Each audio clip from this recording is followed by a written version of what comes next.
अली बाबा 40 चोर की कहानी। सालों पहले फारस देश के अली बाबा और कासिम नाम के दो भाई रहते थे। पिता की मृत्यु के बाद वह दोनों भाई मिलकर अपने पिता का व्यापार संभालते थे। बड़ा भाई कासिम बहुत लालची था। उसने धोखे से पूरा व्यापार हथिया कर अली बाबा को घर से निकाल दिया। उसके बाद अली बाबा किसी बस्ती में जाकर अपनी पत्नी के साथ झोपड़ी में गरीबी की जिंदगी व्यतीत करने लगा। वह रोजाना जंगल जाकर लकड़ियां काटकर लाता और बाजार में उन्हें बेचकर जैसे कैसे घर का गुजारा चलाता था। एक दिन अली बाबा ने जंगल में लकड़ी काटते समय 40 कुशलवार को वहां आते हुए देखा। तभी कुशलवार के पास धन की पोटली और खंजर थे। यह देखकर वह समझ गया था कि यह सभी चोर हैं। अली बाबा एक पेड़ के पीछे छिपकर उन्हें देखने लगा। तभी सभी कुशलवार एक पहाड़ के पास जाकर खड़े हो गए। तभी चोरों के सरदार ने पहाड़ी के सामने खड़े होकर बोला, खुल जा सिम सिम। इसके बाद पहाड़ में से एक गुफा का दरवाजा खुला। सारे घुसड़वार उस गुफा के अंदर चले गए। अंदर जाकर उन्होंने बोला, बंद हो जा सिम सिम, और गुफा का द्वार बंद हो गया। यह देख अली बाबा दंग रह गया। कुछ देर बाद वह दरवाजा फिर से खुला और उसमें से वह सभी घुसड़वार निकले और वहां से रवाना हो गए। अली बाबा यह जानने को बेताब हो गया कि आखिर इस गुफा में क्या है और वह सब यहाँ क्या कर रहे थे। उसके बाद उसने गुफा में जाने का फैसला किया और उस पहाड़ के सामने गया और बार बार चोरों के सरदार के शब्द बोलने लगा, खुल जा सिम सिम, खुल जा सिम सिम। गुफा का दरवाज़ा खुल गया। अली बाबा गुफा के अंदर गया और उसने देखा कि वहाँ सोने की गिनतियाँ, असुरपियाँ, गहने आदि रखे थे। चारों तरफ खजाना ही खजाना था। यह सब देखकर उसकी खुशी का ठिकाना नहीं था। उसे मालूम हो गया था कि वह चोर सारा चोरी का सामान यहाँ आकर छुपाते हैं। अली बाबा ने वहाँ से एक पोटली में सोने की असुरपियाँ भरी और घर चला आया। घर जाकर अली बाबा ने इस पूरे किस्से के बारे में अपनी पत्नी को बताया। एक साथ इतनी सारी असुरपियाँ देखकर उसकी पत्नी हैरान हो गई और असुरपियाँ को गिनने बैठ गई। तभी अली बाबा ने बोला कि यह इतनी असुरपियाँ हैं कि इन्हें गिनते रात हो जाएगी। मैं गड्ढा खोद कर इन्हें छुपा देता हूँ जिससे किसी को भी हम पर शक न हो। अली बाबा को पत्नी बोली, मैं इनकी गिनती नहीं कर सकती हूँ, लेकिन अंदाजे के लिए इन्हें तौल तो सकती हूँ।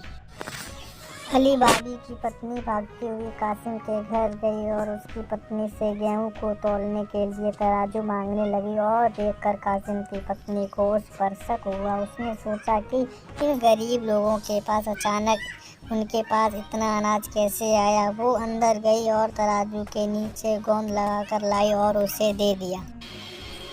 रात को अली बाबा की बीवी ने सारी असुरपियों को तौला और तड़के सुबह उनका तराजू लौटा आई। कासिम की पत्नी ने तराजू को उल्टा करके देखा तो उस पर एक सोने की एक असुरपी चिपकी हुई थी। उसने यह बात अपने पति को बताई। कासिम और उसकी पत्नी को जानकर जल भूल गए। दोनों को रात भर नींद नहीं आई। सुबह होते ही कासिम अली बाबा के घर गया और उसने धन का स्रोत पूछने लगा। यह सुनकर अली बाबा ने कहा, आपको कोई गलतफहमी हुई है, मैं तो एक मामूली लकड़हारा हूँ। कासिम ने बोला कि तुम्हारी बीवी कल हमारे घर में असुरपियों को तौलने के लिए तराजू लेकर गई थी। यह देखो, यह असुरपियाँ तराजू पर चिपकी मिली है। सब सच बताओ, नहीं तो मैं सबको बता दूंगा कि तुमने चोरी की है। यह सुनकर अली बाबा ने सच सारी कहानी बता दी। कासिम के मन में लालच आ गया। उसने खजाना हथियाने का प्लान बनाया और अगले दिन गुफा पहुंच गया। वह अपने साथ एक गधा भी लेकर गया ताकि वह उस पर खजाना लाद कर ला सके। गुफा के सामने पहुंचकर उसने अली बाबा ने जैसे बताया था वैसे ही किया।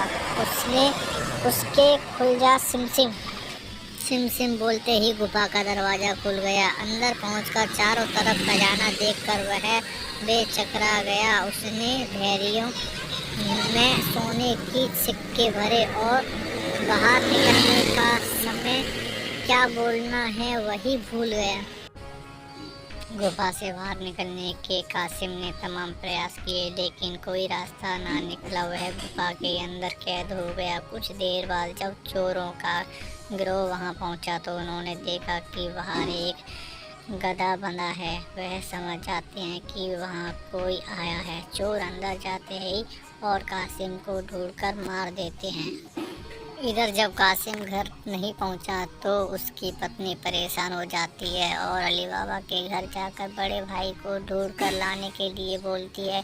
अली बाबा ढूंढता हुआ गुफा के पास पहुंचा तो वह उसने भाई के गधे को घास चढ़ते हुए देखा। वह समझ जाता है कि कासिम अंदर गया था और चोरों ने उसे पकड़ लिया है। अली बाबा जब गुफा के अंदर गया तो उसे कासिम की लाश मिली। अली बाबा लाश को घर लाता है और बिना किसी को बताए प्राकृतिक मौत घोषित करके उसका अंतिम संस्कार कर देता है। कासिम की पत्नी के कहने पर अली बाबा और उसकी पत्नी कासिम का व्यापार संभालने लगते हैं और उसके साथ रहने लगते हैं। वही जब चोर गुफा में आते हैं और कासिम की लाश नहीं देखते तो समझ जाते हैं कि किसी खजाने का राज किसी को भी पता है।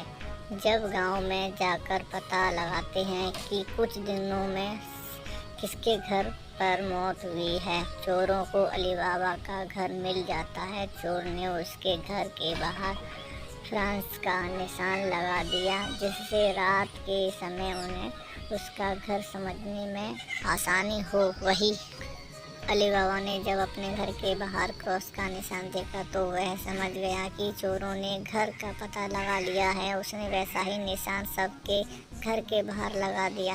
रात में जब चोर आए तो सबसे घर पर वैसा ही निशान बना देखकर दुविधा में पड़ गए और वापस चले गए। चोरों का सरदार चुप चुप बैठने वालों में से नहीं था।